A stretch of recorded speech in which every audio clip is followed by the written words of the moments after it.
Let's pray together. God, thank you for today. Thank you for the warmth. Thank you for the way that you and your Spirit draw us together in community and in our calling as Christian people. Be with us tonight as we talk about yet another person and what they model for us in our own lives of faith. We pray this in your Son's name. Amen. So first, I'll show you my shirt. There we go. That's it's not my loudest protest shirt, but it's a sign of the times that saying "do good" can feel countercultural. Uh, so, as always, we are in this journey together to learn from other Christians and the ways that they've engaged society, so that we can maybe expand our own understanding of what that might mean for us individually and as a church. The goal, as always, is for us to, as we hear about what other people are doing and as we talk about it and ask our good questions, that we might ourselves become more confident and effective in the ways that we engage the world in faith. And so, the person we're talking about tonight was born in 1897 into a middle class family in Brooklyn. Her father was a journalist, actually a sports writer. He covered horse racing, and so they moved around quite a bit. And he had a pretty good job with a newspaper in Oakland in 1906, and the San Francisco earthquake, the fallout from that, the economic fallout from that, cost him his job, and so they moved to Chicago. Um, at this stage in her life, she did not have any interest in faith. She had been confirmed in the Episcopal Church as a young girl, but in her later years, she remembers being deeply influenced by the ways that people just kind of fell in to help each other after the earthquake in San Francisco. That left a deep and lasting imprint on her life. Uh, she talked about the human capacity to live in community, which sounds like a very ahead of its time thing to say at that point in history. She was an avid reader in her youth. Her favorite book was Upton Sinclair's The Jungle. For those of you who suffered through high school English class, that's probably where you read that book. It is a massive protest book. Primarily, I believe that one is about the food processing industry, and if industry is what you can call it. I remember in high school reading the chapter that everybody talks about the meat packing plant and how that was done with rats and all kinds of things and sawdust all going into the cans of meat. So that gives you a little indication of her personality. But she also read Russian novels, and she read Russian literature related to the Communist Revolution, the overthrow of the Tsars in 1917. And so she was already a social activist in her own way by the time she went to college at the University of Illinois. She dropped out after 2 years and moved to Greenwich Village in New York City and began to live what was then kind of euphemistically called a bohemian lifestyle. Um, I'm sure that means different things in different generations. She worked as a journalist for a series of radical newspapers, what were called radical, either anarchist or socialist newspapers, and was arrested for the first time and not the last time in her life in 1917 at a protest for women's voting rights, which, if I remember right, don't become a reality in the U.S. until 1919. Is that right? Thanks. Yeah, thank you. Got a thumbs up there. Um, she had a series of affairs with high profile leaders in the socialist, radical, anarchist movement. Depending on what you read, they'll call it that way. She had a very a passionate affair with Eugene O'Neill, the great playwright who is a Pulitzer and a Nobel Prize winner for literature. Um, she wrote in one of those relationships, she became pregnant and terminated her pregnancy. She talked about it later and in her autobiography as one of the biggest regrets in her life. Uh, After all of these relationships, she was married and divorced before having her one and only child, and also her conversion in 1927.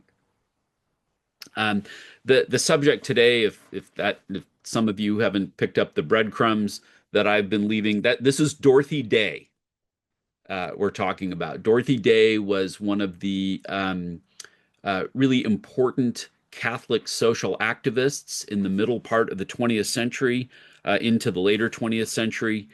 Um, she was the founder, the co-founder of the Catholic Worker Movement, which is a uh, still today a newspaper and a group that is involved in just what it says, social action. There are homes for poor people. There are food distribution places that are still affiliated to the Catholic Worker Movement.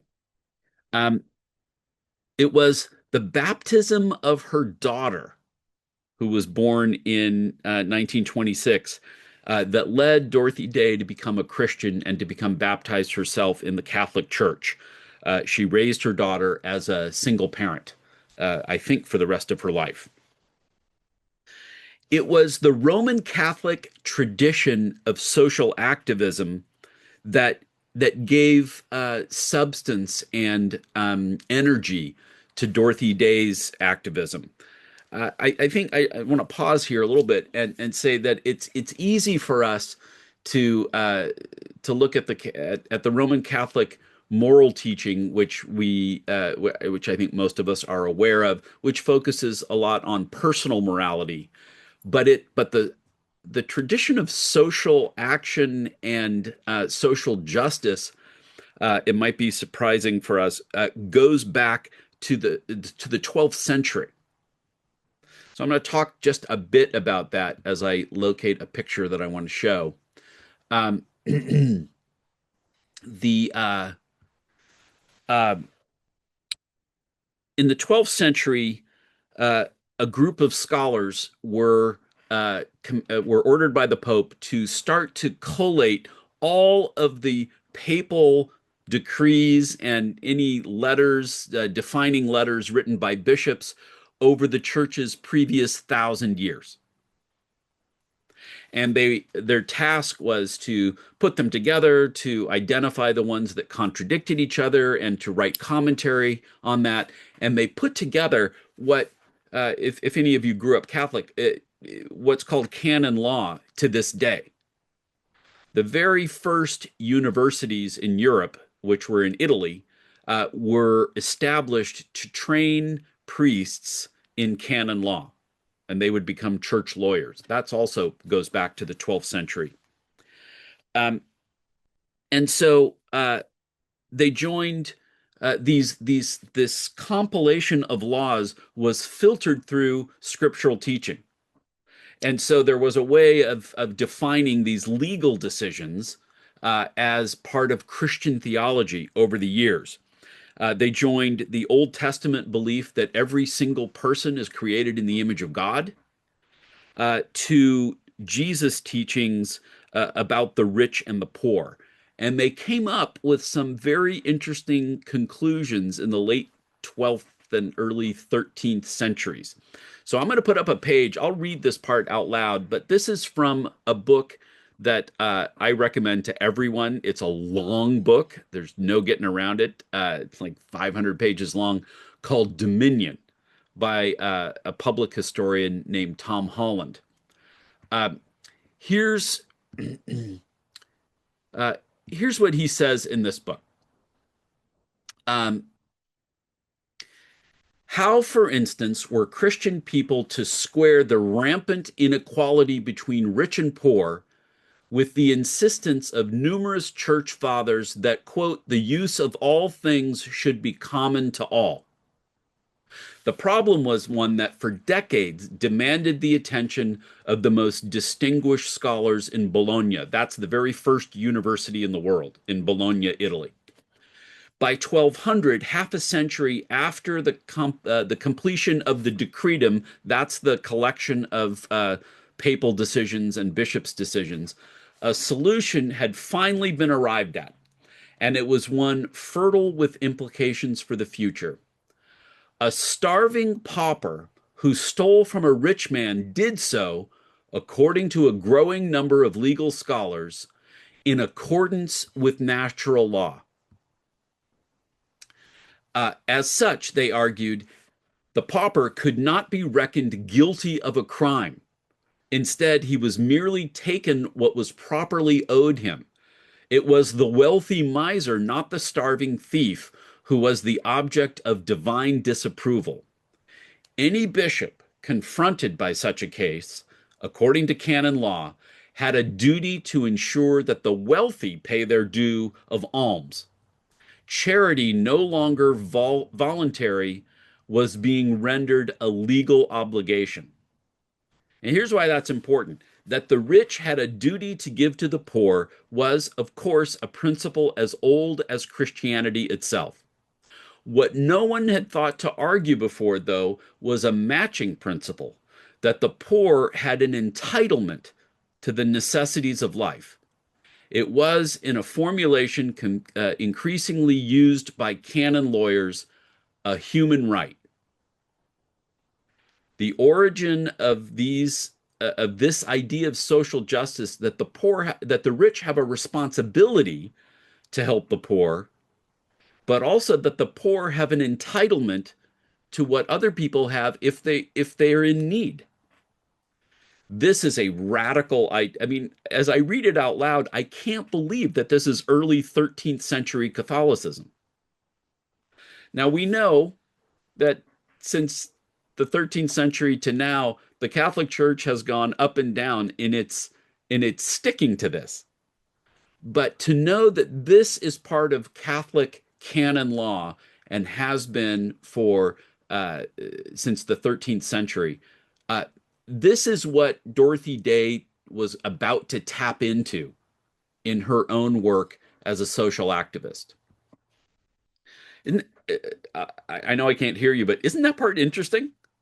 I that Dominion has gems like that about every 30 or 40 pages, and the rest is worth reading too. So it is very, very good.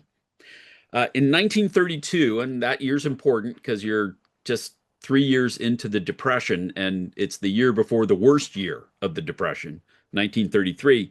In 1932, Dorothy Day met a man named Peter Maurin, and he was a brother in the De La Salle order. There's a De La Salle High School in Southern California that has a great football team. I think there's one in Northern California too, actually. Um, he poured into her his deep learning in Catholic social teaching. And together they were the founders of the Catholic Worker Movement and the Catholic Worker, which is the newspaper. Like I said, these were the worst years of the Great Depression. There were millions of poor and unemployed in the U.S. at the time. If I'm not mistaken, even though the population of the U.S. was maybe 60% of what it is now, there were 30 million unemployed people in 1933. So this is, yeah, you have to imagine America, an America where not to, farmers are being killed by the Dust Bowl, and workers in industrial centers are being laid off in huge numbers. The Catholic Worker in its the newspaper covered labor unions, women's issues, and the treatment of African Americans in the 30s and 40s. Um, uh, if this part isn't familiar to you, there's a resurgence of the Ku Klux Klan in the 20s, and so by the 30s, it's back in power in the South. Um, they wrote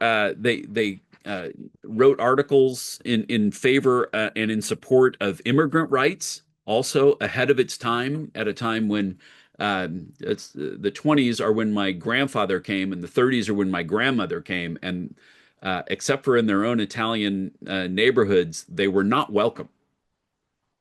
Uh, it'll be a surprise maybe to some that the largest single lynching in American history was of Italians. In New Orleans, 11 Italians were lynched at one time. In I can't remember the year, but it's in the early 20th century. So, we talk about how hard our current uh, America is on immigrants. That's something that's not new, and it has it's been worse and gotten better, and been worse and gotten better. Uh, Most conservative or even just mainstream Americans called the Catholic worker movement communist. That's an easy way to dismiss it. You just have to watch the news now, right? Anybody who's not MAGA is a communist. And so, but Dorothy Day was extremely critical of communism because communism assumed that people were atheist. And so, which in the end was how American Christians perceived communism as a threat, besides the fact that they gave things to people that didn't own them. They It was perceived that you had to be atheist to be communist. And Dorothy Day was against that, obviously, in her expression of her faith. And in the very first issue of the Catholic Worker newspaper, she argued that you could be politically radical and still be a Christian. And so Dorothy Day spends the rest of her life as an activist and as a writer. She was arrested multiple times over the years by participating in support of strikes for underpaid workers, in anti-war protests during World War II, which was not a popular stand to take. She regularly spoke out in support of conscientious objectors during World War II. Um, and that's a little sketch of her life and how she got to be the person that we remember. Now, as we've been doing the last couple of weeks, we're going to look at some quotes. So I'm going to share a little document I created called Dorothy Day Quotes. So here's the first one. What we would like to do is change the world, make it a little simpler for people to feed, clothe, and shelter themselves as God intended them to do.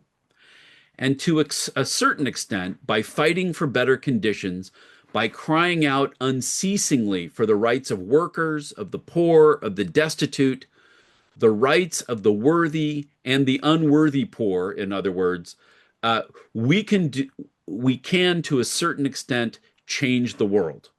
We can work for the oasis, the little cell of joy and peace in a harried world. She's a gifted writer. She's a in her activism. It's not just sloganeering and painting, things on little signs and sandwich boards. She writes gracefully about the need for people to stick up for the poor and the destitute.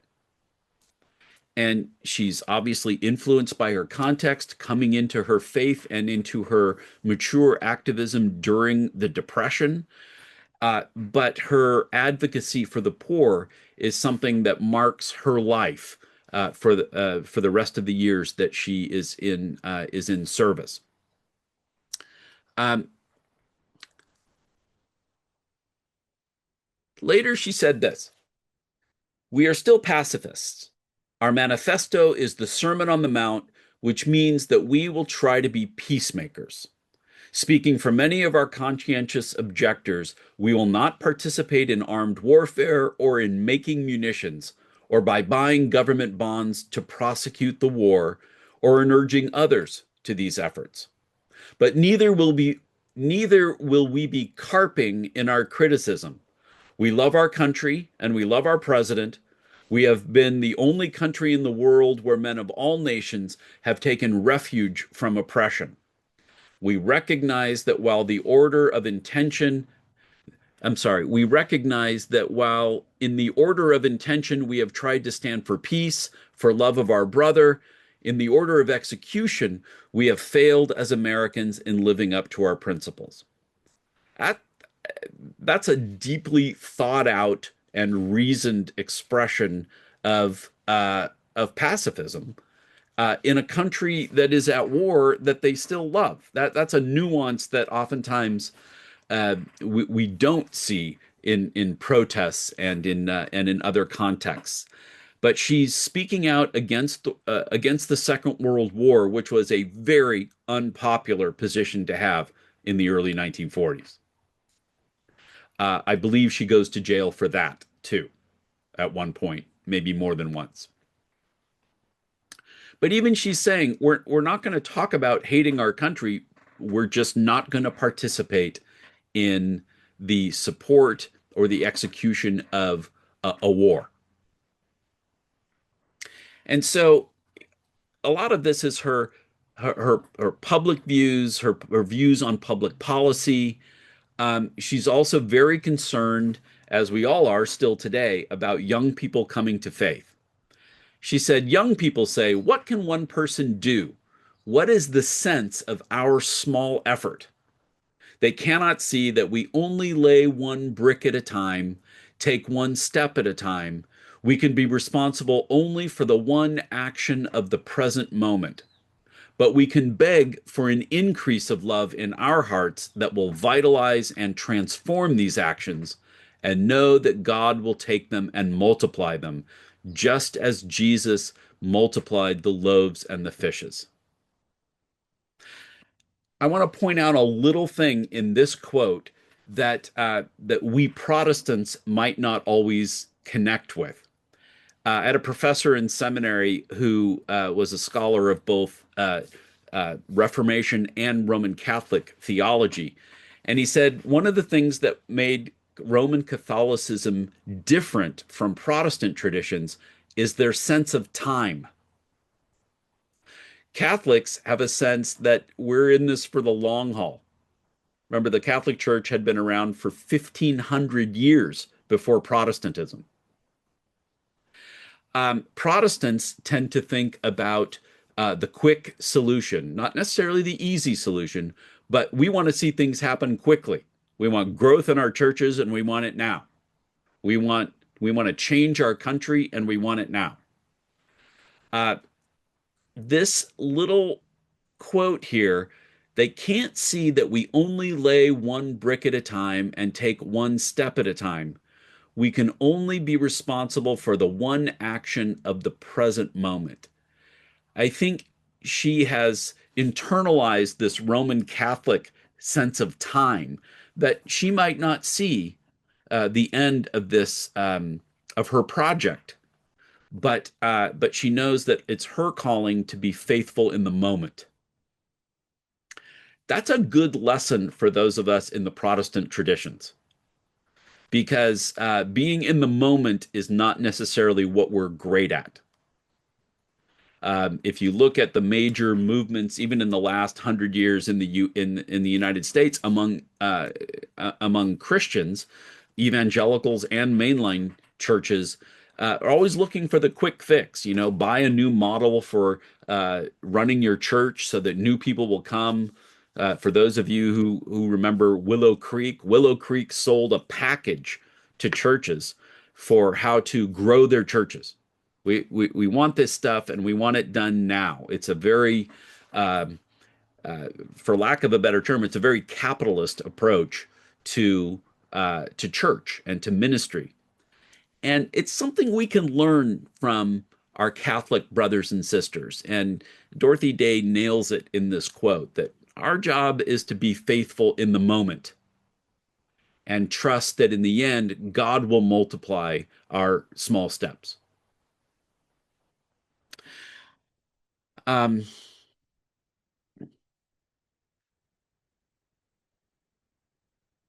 She writes this: whenever I groan within myself and think how hard it is to keep writing about love in these times of tension and strife, which may at any moment become for all of us a time of terror, I think to myself, what else is the world interested in? What else do we all want, each one of us, except to love and be loved in our families, in our work, in all of our relationships? God is love. Love casts out fear. Even the most ardent revolutionist seeking to change the world, to overturn the tables of the money changers, is trying to make a world where it is easier for people to love, to stand in that relationship with each other of love. Uh, for all of the criticism that Dorothy Day took for her social activism, she is deeply rooted in the Jesus tradition, in the things that she argued for. This idea that at the heart of all of this is about loving our brothers, loving our enemies, loving each other. Jesus says, "By this you will know that by this the world will know that you are my disciples if you love one another." Um, she has that, and it's at the theological root of her social activism. Um,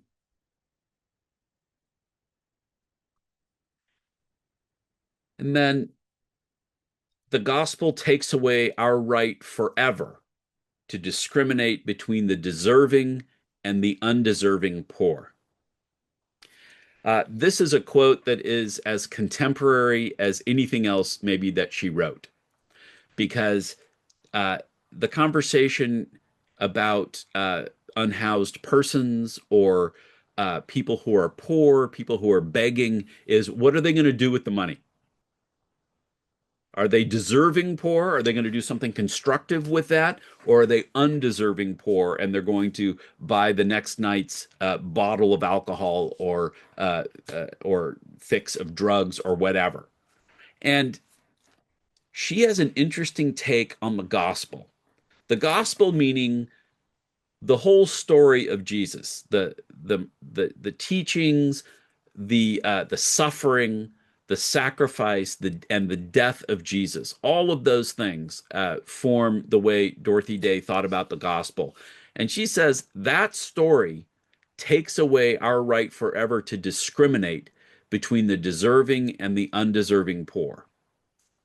How does she get there? Because Jesus doesn't discriminate in his own personal sacrifice of himself between the deserving and the undeserving persons in the world. He he invites one of the men on the cross with him to be in heaven with him that day. He he is he doesn't fight back against the Romans. Jesus Jesus' sacrifice is for everybody, for the whole world. He doesn't sort out a pecking order of who he died more for and who he died less for. And so that's, I think, a lot of what Dorothy Day, in her own theology and understanding of Jesus, this is how she gets to where she gets. And then we're back to the always present topic of love. We cannot love God unless we love each other.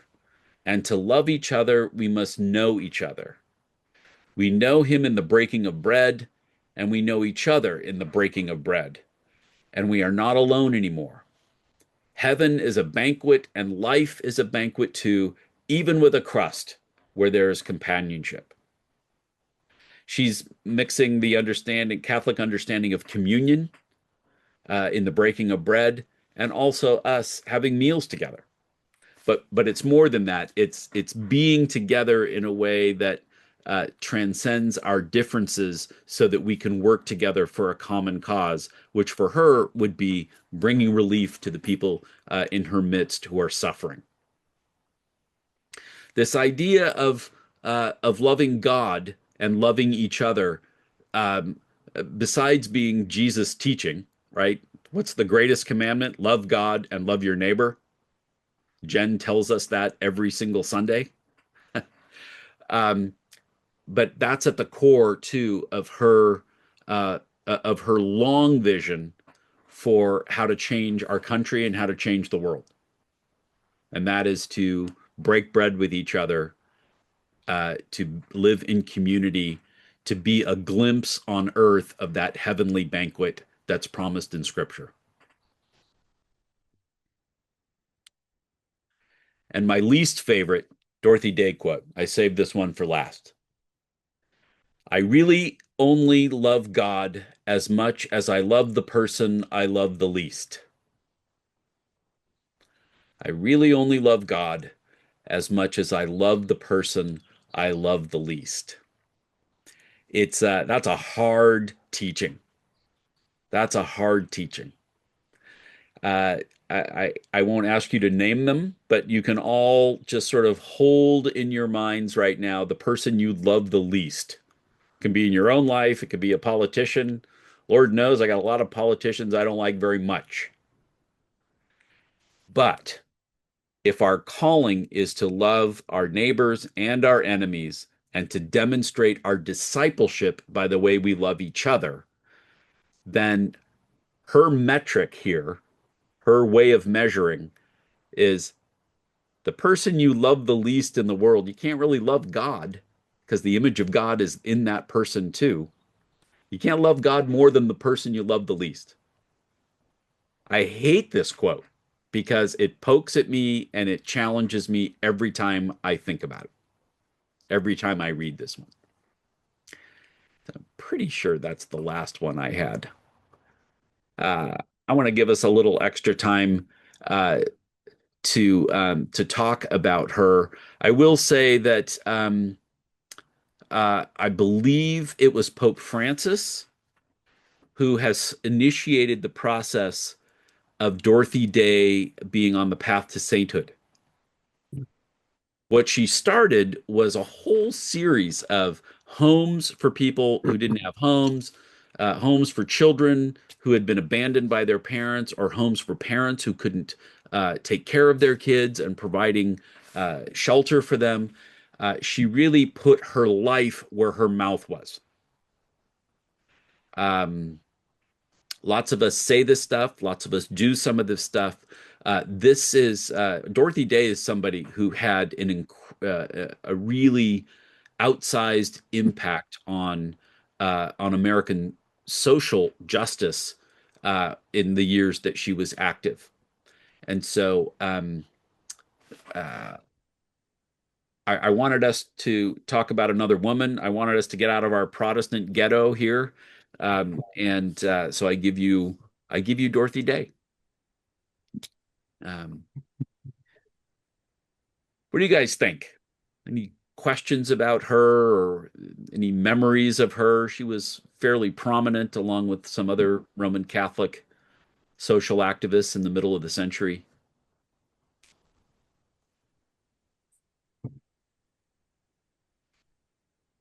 Let me turn it around and say this. What is what is Dorothy Day's expression of Christian activism? What does that teach you? What does that provoke in you? What does that make you want to try? What does that make you want to reject?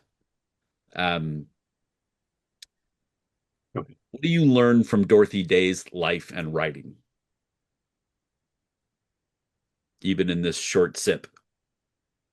Yeah, please, Linda. Well, I was just struck by how often I've heard people say that they won't give any cash to someone on the street who's asking for money because they're just going to go buy alcohol or whatever. I mean, that seems to be as prevalent now as it ever was. Yeah. And the, the rationale that we hear now, maybe more frequently because these sorts of places are more available, but it's like, I'll give to XYZ mission, or I'll give Mhm. to, the food bank, or I'll give money to some agency, but I'm not going to give it to him or Hmm. her. Hmm. And, really forces us to look at that in a different way. Yeah. The other thing that occurs to me is that what she did and what she wrote is very much consonant with, it fits together. Um, and I've read a lot recently that's troubled me about Mother Teresa because, Mm. and this is not any kind of condemnation at all, it's just a contrast because she spoke, especially as she got older, about her crisis of faith, and it was ongoing. It wasn't like an Mhm. overnight little something that happened and she got over it. She struggled Mm. um, with her beliefs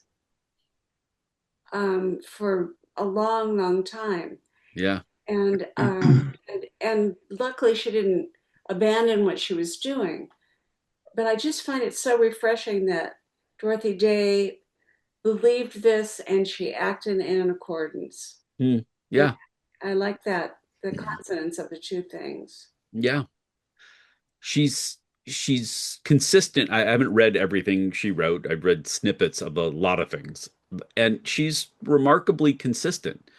Even if you see that she's learning and absorbing more uh, both scripture uh, and Roman Catholic theological teaching. Mhm. Um, it's only a coincidence that I read that stuff about the 12th century and 13th century just within the last couple of months, and it resonated with me that that Catholics have this deep pool of not just Catholic teaching, but Catholic law, and it dates back to when the Pope had a political function within the nations of Europe. It was the Pope that crowned kings, and the Pope could depose kings back then. Uh, but that deeply rooted in that teaching that there's the beginning of what we would call human rights, and she taps into that in a way. It's almost like when a you see Christians now resisting some of the injustices that are being done in Jesus' name in our country by just mirroring back what Jesus actually said. And I think that's a big part of her MO. It's the way that she operated in her ministry. Yeah. John, I worked in a Catholic hospital. Ah. I worked in a Catholic hospital, and I was part of the organization. And so, one thing I think I learned about the Catholics people is they do great things for people that are poor and need it. But Hmm. they themselves were not the sweetest things you ever heard or saw. And also, I thought, Dorothy Day, if you, first of all, you told us about her. She was obviously as human as we are and Yep. thought things and dolled things. And, we are, we're no different. We're Yep. just human beings that make mistakes and make judgments of others. And Mm. to have someone come through that like a lot of us do or did somewhat as we lived, we saw, that's up to God. That's not me to judge that. Right. Yeah. I think she was just human as well Mhm. as writing some very wonderful messages. Yeah. No, I agree. The more I got acquainted with her this week, the more I was just in awe of some of the things she accomplished. Those are not easy days for women to be in mass leadership either. No, Uh, and so, like now.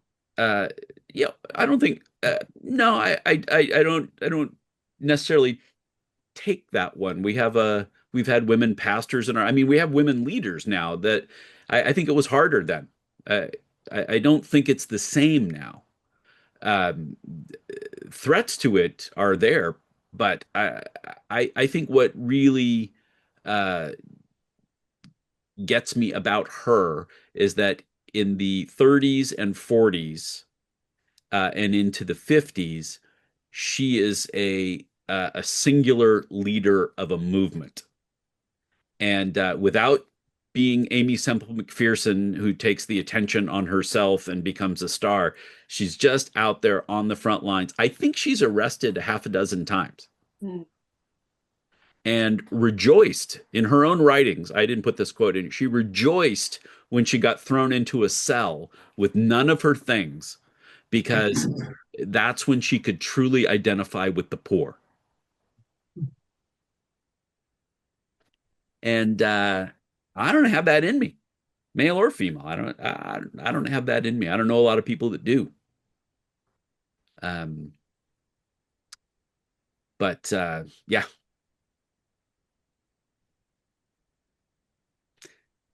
What else? What else do you guys? How does this poke at maybe what we ought to be doing in our church, or what you want to do through our church, or you want me to do in our church? I'm taking notes, by the way. Well, John, in as you know, and I've said this many times, Green Pastures has adjusted its scope over the last 5 years Hmm. to assist people to keep them in their homes if it's possible. Um, uh, Before it was a little bit more wide open, but we primarily wanted to do that. But there's been so many people in need, Hmm. whether transportation or food or uh, tires or Yeah. many, many, many different challenges, and they're all there. And every other week or twice a month, we see that we see those people, and sometimes we have 14 people standing in line to get to talk to us, and we can only take 8 or 9. But Yeah. some of their needs are just incredible, and Yeah. you think, and you listen to their stories, and you think, how are you keeping your head above water at all? Yeah. And Yeah. we can help a little bit or try to give them some encouragement. Yeah. It's when I would dare say that apart from ministries like that and maybe to a different extent, Slow for Home, certainly 40 Prado, to come into contact with people who live in that level of poverty or deprivation over a long period of time, it's uh, those of us who have been relatively comfortable, we lose our wiring for that. Now, I think people rise to occasions, and if all of a sudden we were all destitute, we'd figure something out. But folks who've done that for years and years and lived that way, it's uh, it's a shame to waste human capacity, and that's what happens in wealthy countries that allow deep and lasting poverty. It is a waste of human potential. And I said it last week. Any country that depends on an underclass so that the rest can live comfortably, it's the comfortable people's fault. It's their problem to fix. I think that's what that canon lawyer figured out in the 13th century, that it wasn't the starving peasant who was at fault. It was the rich person that he stole from for not giving it to him. But how do And you get that message out there in a way that changes things? yeah, it's America's a tough place for this conversation because there is a deep and I think erroneous suspicion of what government can do. I make no bones about it that I am a big government progressive in the current terminology of the day. I want it to be efficient. I want it to work well, but there's some things that only the scale of a government can do. And this is the example I give all the time. I spent 6 years as a fundraiser and administrator at Union Rescue Mission in Los Angeles, the largest homeless services provider in America. We could sleep 3,000 people a night. No, 1,000 people a night. We could serve 3,000 hot meals every day. And we did it all without taking any government money. That was part of the brand back then. But here's the thing. On any given night in the early 90s in Los Angeles, there could be between 30 and 40,000 homeless people. We could sleep 1,000 of them. We were the largest one in the country, and we were a drop in the bucket in our own town. Some things require a scale that only a government can accomplish, which is why we don't have local armies, right? Only the nation can do something on that scale. And so I am a believer in the possibility of good government, and the fact that we are the wealthiest country in the world and have 25 million people who still don't have access to health care. That makes me angry. That's a waste. It's a waste of those people's lives who could be made healthy and be productive if the country cared about them. So the answer to the question, Susan, is got to vote, got to be knowledgeable about numbers and realistic. It's not just free, free, free. Everybody wants something for free. It's how do we pay for this? Because we can pay for this. And you know how I know we can pay for this? Because after years of saying we don't have money to do anything, we just blew $25 billion in the last couple of weeks on a war we didn't need. So the money came from somewhere. I read today it's just under $200 for every American spent on this war so far. That's 340 million Americans. So it's yeah, sorry, that's my long-winded, very preachy answer to your question. But I think, with if the Catholic, I have to admit, I didn't know that about the canon of the Catholic Church. And I mean, I did growing up know about priests that were getting arrested for things, and I didn't see preachers getting arrested for standing up for things. So Not I have enough. some awareness that some Catholics were Mm-hmm. putting themselves out there for things that we Yeah. didn't. Yeah. Maybe one of the ones you're thinking of is Daniel Berrigan. Is that name familiar for people during the Vietnam War? He was an activist, a Roman Catholic activist. Again, spent a lot of time in jail for his activism. His most famous quote is, "If you want to be like Jesus, you better look good on wood."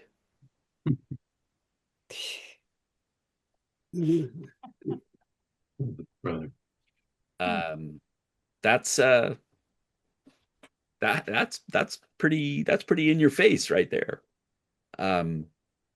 Yeah, and to be fair, I still don't know anything about Roman canon law. I read that chapter and it was fascinating. And the whole point of the book is that there is this Christian influence in Western culture that is so deeply embedded in it that you cannot separate Western culture from Christian culture. Even if now it's so far removed from Christian faith that these Christian cultural through lines in the West, we don't even think of them as Christian anymore. They're so deeply embedded in our culture. And the reason he tells that story about the 12th century, 13th century, is because when he gets to the UN Declaration for Human Rights, which is which if you don't know it, look it up. It's a great little statement, and it guides the UN's work around the world. Uh, when it was created, it was countries that did not have a long Christian tradition or any Christian tradition that had the hardest time signing it. Even though we in the West, we tend to think everybody wants human rights. Everybody wants equality among people. Everybody wants gender equality. Everybody wants these things. That's not true.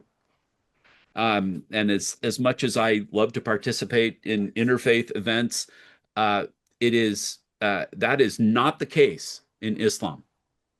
And so it has been one of the difficulties for American leaders, American presidents, to try and make lasting peace with Muslim majority countries, because they don't speak about this. They're not speaking from the same cultural values. And if I learned any big lessons in this book, it's that these things that I thought were deeply embedded in every human heart, that's not 100% the case. That some of these things are learned by the culture we grow up in. And the case in this book is that it's the idea that we worship a God who went to the cross. No other religious tradition has something so scandalous as its principal story. But John, and yet we say that that's embedded in the culture and in our religion, and it is, but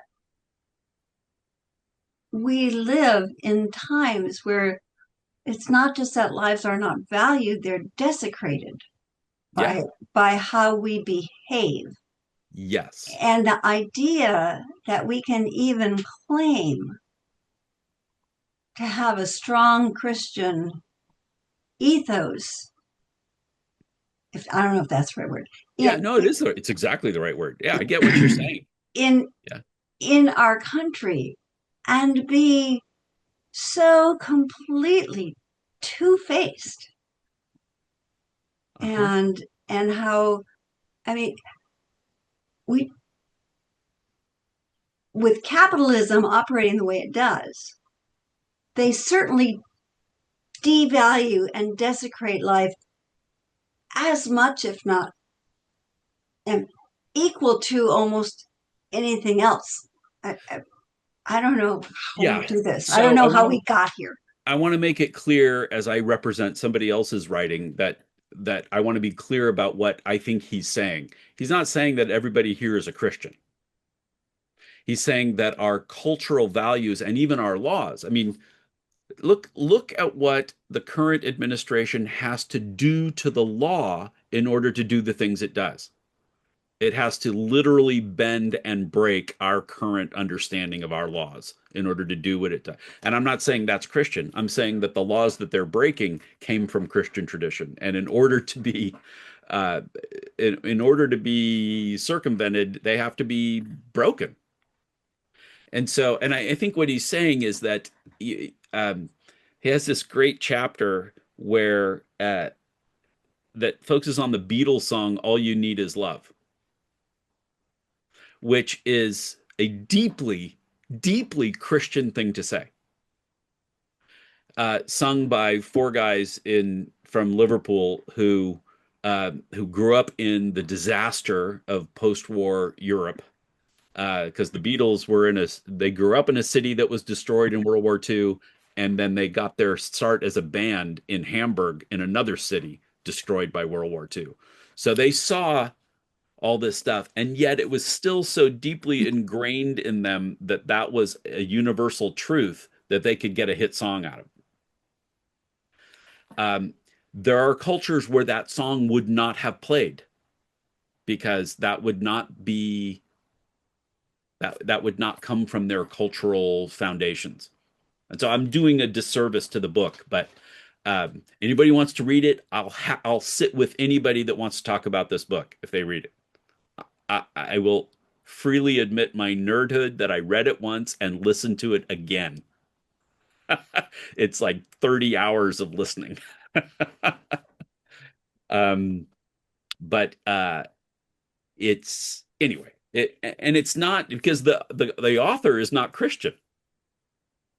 The author is somebody who freely admits in the introduction and the conclusion that he's not a Christian.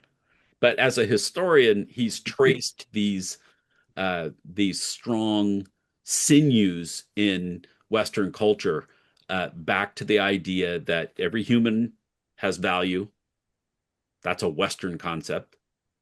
That and it comes from the faith understanding that everybody's created in the image of God. The secular version of that is every human has value.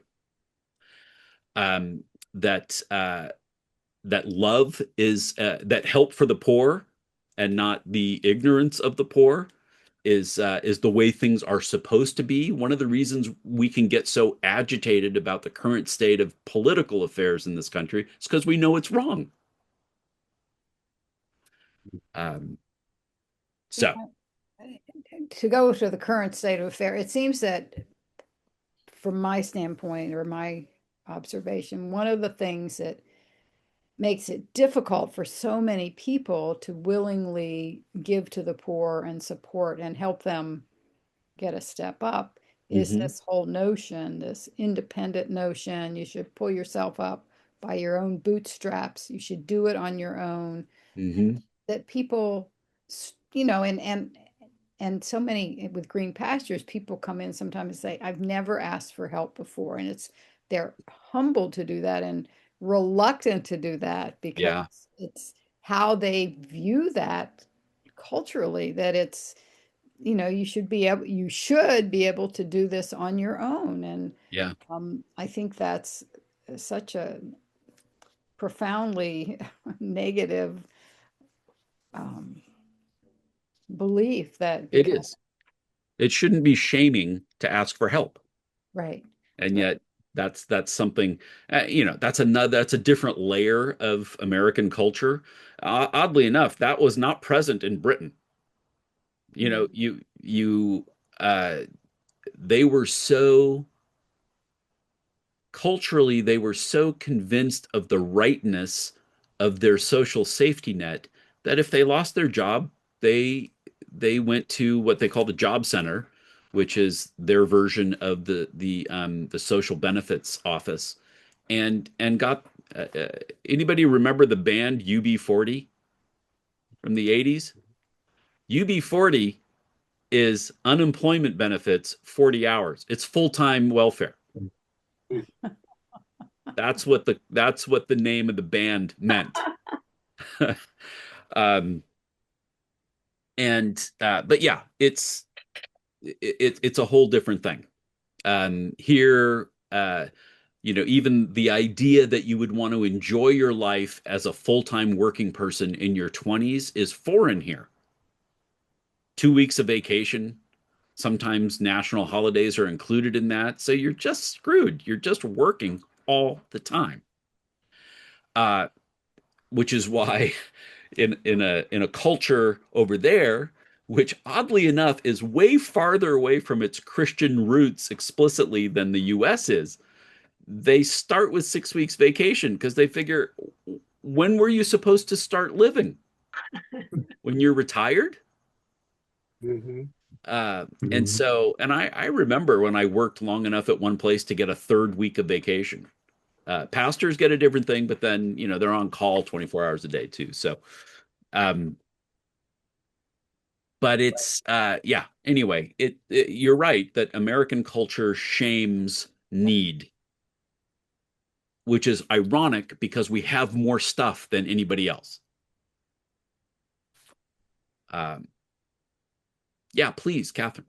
The only place that I had ever heard of Dorothy Day before tonight was the Triangle Shirtwaist Factory fire. That she was, I guess, one of the maybe newspaper people or something that really got active in the rights of labor unions and all the women that were killed there were immigrants, and Yeah. that was the only time I'd ever heard of her name before. Then Huh. I thought she was pretty great with that, but Yeah.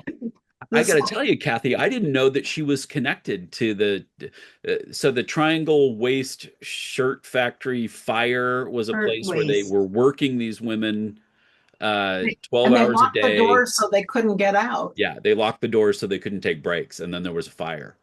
And ultimately, the owner of the company, who was Jewish, I think if he wasn't executed, he was imprisoned. I don't know that part. Um, there was it brought out anti-immigrant and anti-Semitic anger after that. Let's see, I'll look. want Go to ahead. do something. Tomorrow is May Day. Yep. And there is an organization that's having a May Day event at Duval Park in, yeah. At the end of Madonna Road. If Okay. you take it all the way to the end. I wish I could go to that. And it's a food drive for those families that have been impacted by the immigrant pickup. Yeah. And so they're collecting food, but they are having an event tomorrow at 2 o'clock. Okay. Well, I hope we get represented there. I wish I could participate in that one. It's I've- supposed to be a day of no work, no school, no shopping. It says Yeah. billionaires are organized, but we need to organize as well. So Yeah. that's there. It's like a national strike. Yeah. Yeah. Interesting. All right. Well, I'll tell you this. I won't buy anything tomorrow except gas. Sorry, I got to get gas I have to drive 4 hours to get to this conference where Shelley and I are the speakers. Have you found out where you're going? It's Loma Mar. I Is know, the but name you of the didn't know where it town. was. Oh, it's I still don't know exactly where it is. I plugged it in. I plugged it into my phone. Loma Mar is it's kind of adjacent with Pescadero. Maybe in terms of latitude, kind of with Cupertino, but west of there in the Santa Cruz Mountains. That's a much better answer than I don't know where I'm going tomorrow. Loma Mar is the name of the town. But there's a bunch of towns in here that I've never heard of. La Honda, Bellevale, Pescadero on the coast. But yeah, so it's up on the peninsula. This church is from San Carlos, which is kind of, I think it's just north of Redwood City and south of San Mateo. So for them, it's a half-hour drive. For us, it's 4 hours.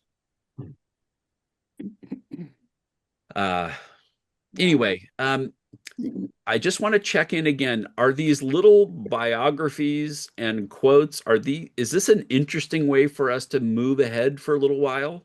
Mhm. Yes. Yes. We're going to get to a couple of modern people.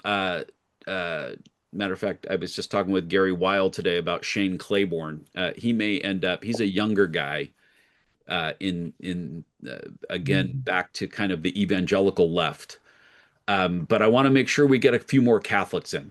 So Daniel Berrigan will show up. We're going to do one. I'm going to try and figure out how to do one evening on a congregation, a Methodist congregation that decided to serve the Japanese families that were interned in a camp near their church. It's a great story from the days of the Second World War, and I just need to make sure I have enough. I know about it. I just don't know if I have enough information to make it a whole evening for us. So, any final thoughts? Go ahead and look up Dorothy Day a little bit and see if there's better quotes than the ones that I had, and I'll figure out who we're doing next week. I'm taking some things with me to the camp to work on that a bit. Let me close us in prayer.